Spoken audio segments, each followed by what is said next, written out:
स्वागत बा आप सभी के आज के वीडियो में। आज के ये स्पेशल रिपोर्ट बा भोजपुरी के दबंग सुपरस्टार खेसारी लाल यादव, काजल राघवानी और मधु शर्मा के ओर से।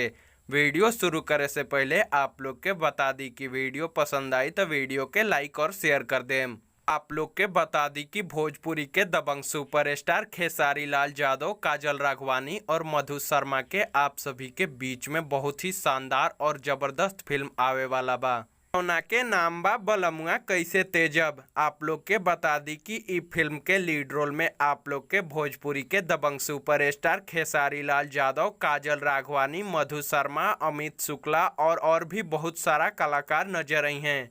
ई फिल्म के प्रोड्यूस कैले बड़े अभय सिन्हा जी, जेके ऐसे पहले मेहंदी लगा के रखना 3 के भी प्रोड्यूस कैले रहे। और ई फिल्म के डायरेक्ट कैले बड़े रजनीश मिश्रा जी, जौन की भोजपुरी के बेहतरीन डायरेक्टर में से एक बड़े, जेकि ऐसे पहले खेसारी लाल यादव के मेहंदी लगा के रखना 1 और मेहंदी लगा के रखना 3 के भी डायरेक्ट कर चुकल बड़े। और आप लोग के बता दी कि ई फिल्म के लेके आप सब खातिर बहुत बड़का खुशखबरी बा। ई फिल्म के डबिंग के काम कंप्लीट हो चुकल बा और ई फिल्म रिलीज ला एकदम रेडी बा।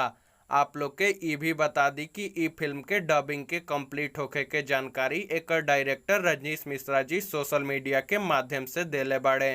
आप लोग के बता दी कि ई फिल्म के फर्स्ट लुक पोस्टर बहुत ही जल्द आप लोग के बीच में रिलीज कल जाई। तो आप लोग कमेंट में बताएं कि आप लोग के ई खबर कैसन लागल और कितना लोग ये फिल्म के इंतजार कर रहल बा। तो आज के वीडियो में बस इतना ही। उम्मीद बा कि वीडियो आप सभी के पसंद आयल होई। वीडियो के देखे खातिर आप लोग के बहुत बहुत धन्यवाद। अगर वीडियो पसंद आयल तो वीडियो के लाइक कर दी, शेयर कर दी, कमेंट करी और चैनल पर नया बानी तो भोजपुरी सिनेमा से जुड़ल सभी खबर सबसे पहले और फ्री में देखे खातिर हमनी के चैनल के सब्सक्राइब कर दी और घंटी के बटन के दबा के नोटिफिकेशन के ऑन कर दी, ताकि हमनी के सभी वीडियो आप तक सबसे पहले पहुँचे।